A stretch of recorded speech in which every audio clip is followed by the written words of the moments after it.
Diddy woke up this morning inside the Metropolitan Detention Center in Brooklyn. The federal jail has been called, quote, hell on earth.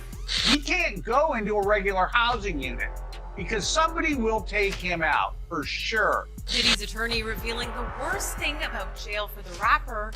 According to People magazine, his lawyer said, quote, I think the food's probably the roughest part of it. I would expect that he would not be in the general population, whose incredibly high celebrity status makes him a very, very attractive target for assault. One of hip-hop's most powerful moguls is now living a nightmare, locked up in conditions described as hell on earth. Stripped of his influence and under constant surveillance, Diddy's reality is far from the luxury he once knew.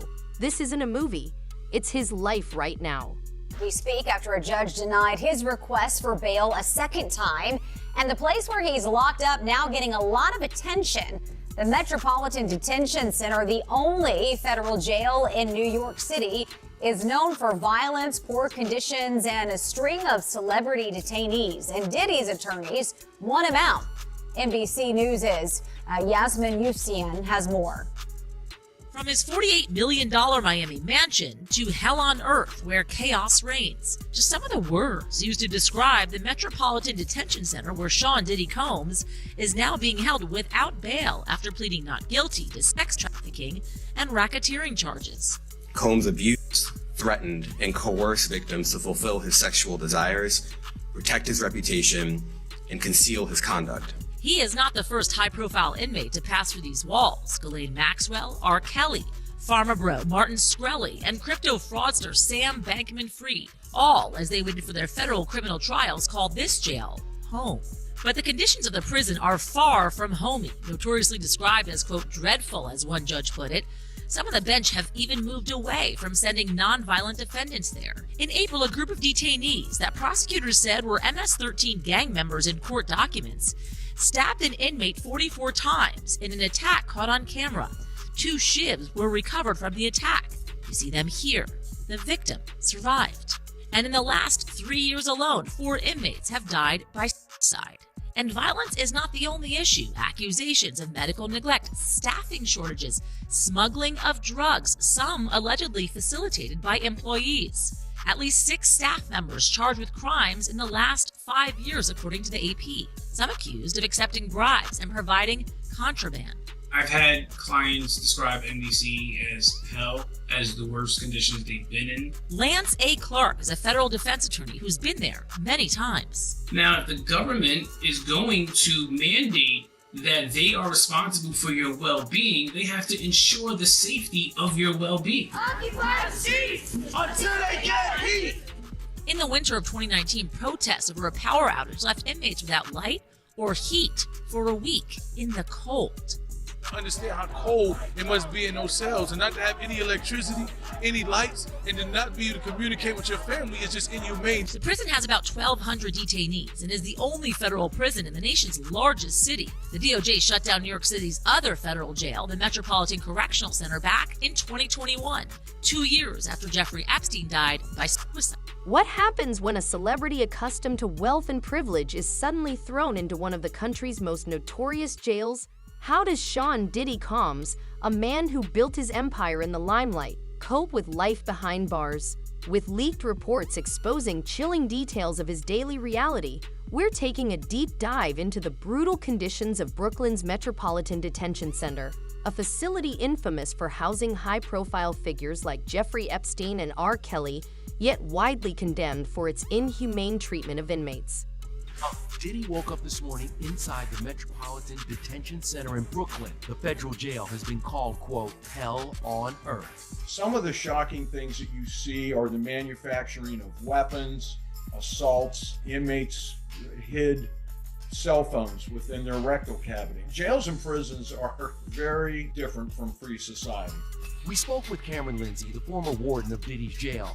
The facility accommodates around 1,200 detainees and once housed R. Kelly and Jeffrey Epstein's accused co-conspirator, Ghislaine Maxwell. I survived what I've been through. I would expect that he would not be in the general population, whose incredibly high celebrity status makes him a very, very attractive target for assault. He would be locked in that cell 23 hours a day, 3 showers a week. My advice would be keep quiet, keep to yourself. It has to be more of a culture shock. A rep for the Federal Bureau of Prisons tells ET that earlier this year, they appointed an urgent action team to address issues. It's their mission to operate safe, secure, and humane facilities.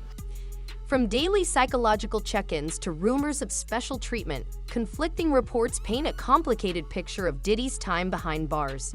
But as we dig deeper, one question remains. Does his fame protect him from the harsh realities of MDC, or has it only made his experience even more unbearable? I want to bring in Larry Levine. He is a former federal prisoner who served time at 11 institutions of various security levels in 5 different states, and he now advises people who are about to go to prison.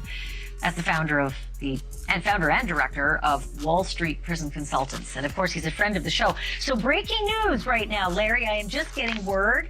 People magazine says it's got a source on the inside that tells them that P. Diddy's on suicide watch tonight. Do your sources confer the same information? Are they saying it was possible? Hey, real quickly, all that commissary stuff, he's not getting any of that because people in the SHU have an abbreviated list. So he's out of luck. No stake for him. Yeah, he is on suicide watch. This guy thought he would have went home.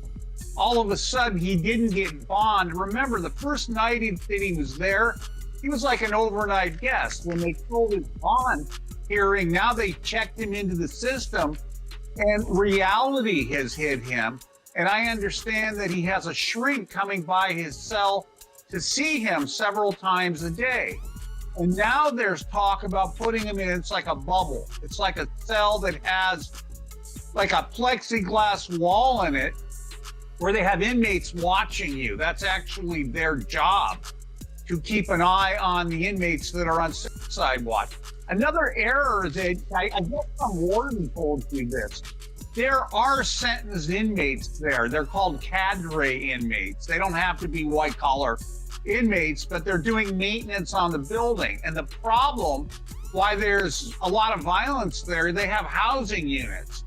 And they're mixing bank robbers, drug dealers, rapists with white collar people.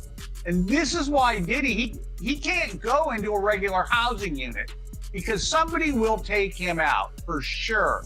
Somebody's gonna get a lot of street credibility out of this. People that are doing substantial time that know they're never getting out. They'll just kill the guy. No questions asked. As the world closely follows Diddy's high-profile case, insider leaks pull us deeper into the unfolding drama. Reports suggest that a prison site team visits him multiple times daily. According to prison consultant Larry Levin, Diddy isn't officially on suicide watch, but sources indicate he receives routine mental health checkups to monitor his adjustment to life behind bars. While these check-ins might seem reassuring, they also serve as a stark reminder of the psychological toll of surviving in a place like MDC. Inmate and director and founder of Wall Street Prison Consultants, Larry Levine, joins me now. Larry, welcome to the show. Thanks for being with me. Glad to be with you. So this jail's conditions, have been described as dirty, notorious for mice, maggots, inmate violence, power outages. You spent 10 years in 11 different facilities, so you know what life is like for him right now. Take us behind the scenes. I was also at MDC Los Angeles. It's like a cookie cutter of the MDC in New York. So yeah, I do know. But he's sitting in the SHU. He's in the hole. And this guy is going through loneliness, anxiety, desperation. He's on suicide watch. And they hand out like psych meds, like they're M&Ms to these inmates to try to get them to cope with what's going on.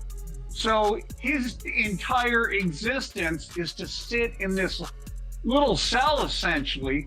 He can shower 3 times a week. He's not getting any real visits. If his lawyer does a legal visit, they have to come upstairs into the special housing unit to see him. Now, have you seen these reports about all these commissary items? They say that he could buy any of those. What was one of them?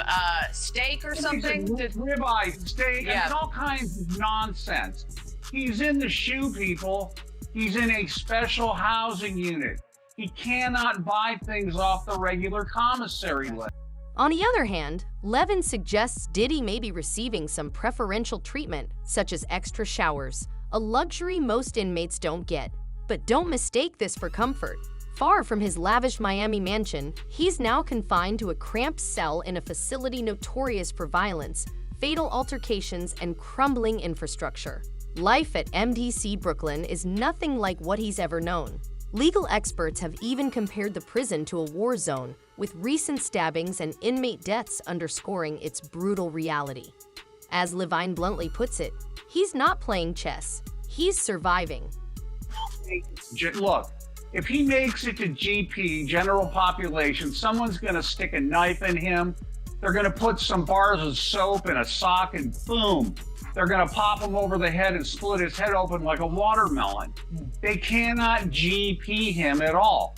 There's a better chance of Jesus appearing in front of us right now than him making general population. He's safe where he is at. There's no reason to move him.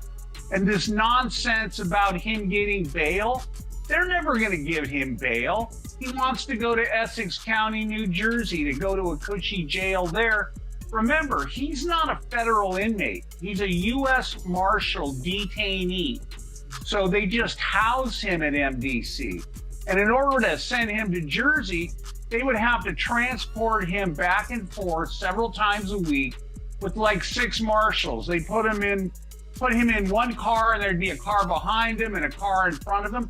They're not going to do that. So his life essentially at this point is just screwed. And I don't see him ever getting out. And remember, he's fighting his case. The Metropolitan Detention Center, or MDC Brooklyn, is a place most people only hear about in headlines tied to criminal cases gone wrong. For Diddy, his cell isn't just a room.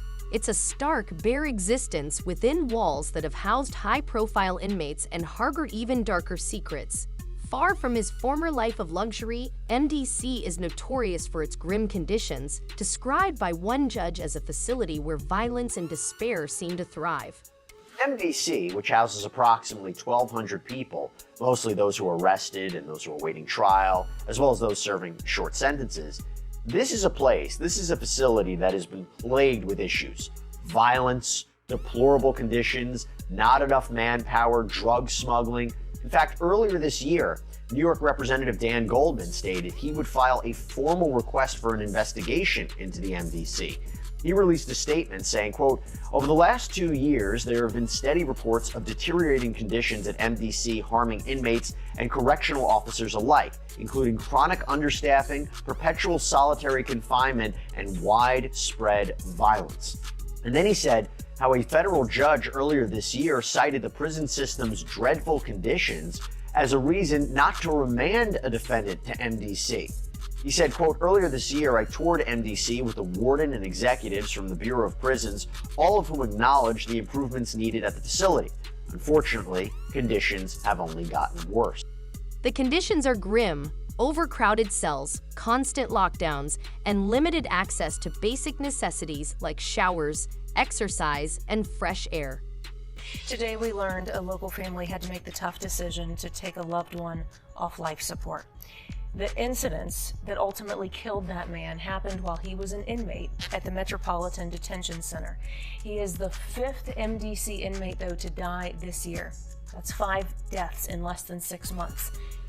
This year, 5 people have died while they were inmates at the Metro Detention Center. It's sad to say that it's not surprising. Albuquerque attorney Matt Coit, who's brought many lawsuits against MDC over 2 decades, says there are 2 long-running problems. One is inmates not getting the medical care they need. Just think of all the people who didn't die, who didn't get medical care, who were released and their conditions have been exacerbated or unattended. And Coit believes the correctional officers in charge of keeping everyone safe are often too violent. The second distinct problem has been a culture of violence within the custodial staff. Think of all of the people who suffer at the hands of a violent custodial staff on a daily or weekly basis. In our research, many deaths over the last few years have been suicides, and many allegedly involve people who are going through drug withdrawal.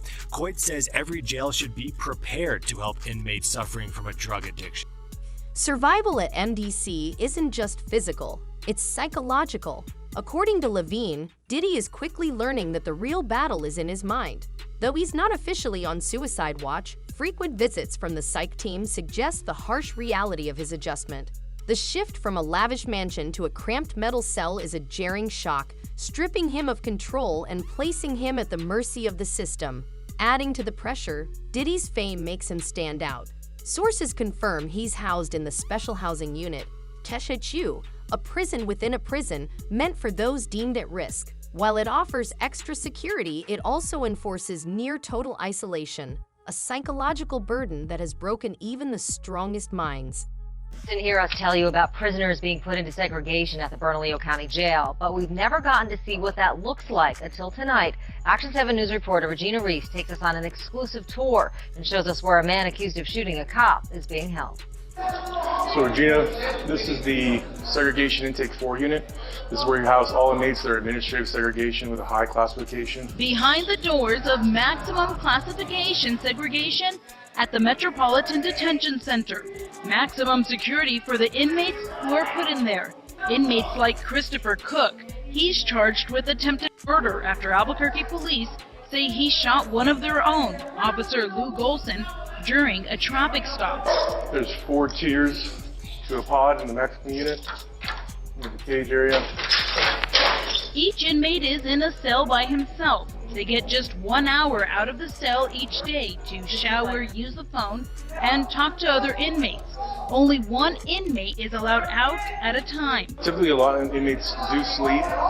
They do review legal material, correspondence and mail. Typically like to read a lot too, and hopefully not cause disturbances while they're in custody. Inmates in segregation have the option to spend an hour each day outside, but they have to be in these enclosures, and they are in these by themselves. Some of those inmates, including Christopher Cook, wear these red high-risk jumpsuits. Certain individuals that are high profile initially, they are a little more observed through checks to ensure their safety as well as the safety of staff. And in dealing with these inmates, the jail says safety is an absolute must.